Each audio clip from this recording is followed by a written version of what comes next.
Hello student, NEET PYQ series का question number 3 board पे लिखा हुआ है। A bob wired in a horizontal plane by means of a string will an initial speed of omega rpm. The tension in the string is T.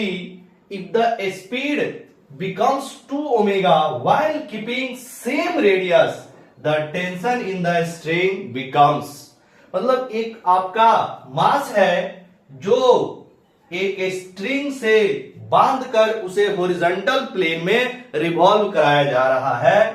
Suppose ये जो Bob है इसकी मास हमने मान लिया m और जो स्ट्रिंग है इसकी लेंथ r मान लिया। वही लेंथ जो है वो आपका रेडियस का काम करेगा। ठीक, अब देखना, अगर कोई मास किसी सर्कुलर पाथ पर रिवॉल्व करता है तो उस पर एक सेंट्रीपिटल फोर्स लगता है। ठीक है, अब यहां पर जो सेंट्रीपिटल फोर्स होगा वो कौन देगा? जो स्ट्रिंग की टेंशन होगी। मतलब टेंशन यहां पे हो जाएगा, tension is equal to M omega square into R, और M omega square into R क्या होता है? यही सेंट्रीपिटल फोर्स होता है। तो ये सेंट्रीपिटल फोर्स कौन दे देगा? टेंशन देगा। अब देखिएगा, रेडियस को सेम रखना है और जो बॉब है उसका मास तो सेम रहेगा ही रहेगा।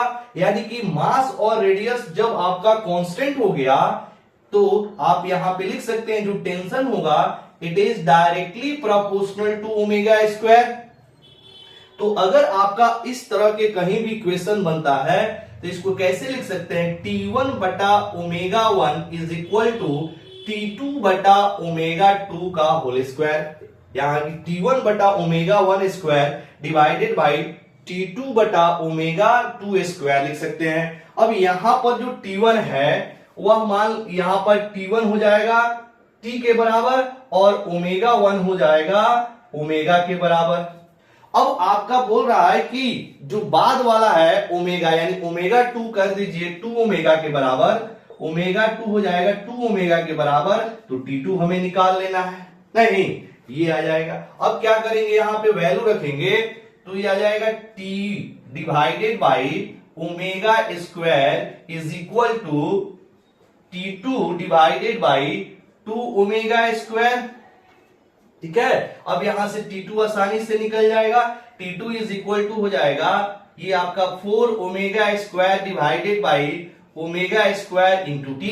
क्रॉस मल्टीप्लाई करने के बाद T2 निकल गया, ओमेगा स्क्वायर से ओमेगा स्क्वायर कट जाएगा, ये आ जाएगा T2 is equal to 4 into T, मतलब ऑप्शन नंबर 1। यानी कि जो आपका ओमेगा की वैल्यू अगर 2 ओमेगा हो जाएगा तो स्ट्रिंग में जो टेंशन होगी वह 40 के बराबर हो जाएगा। क्लियर?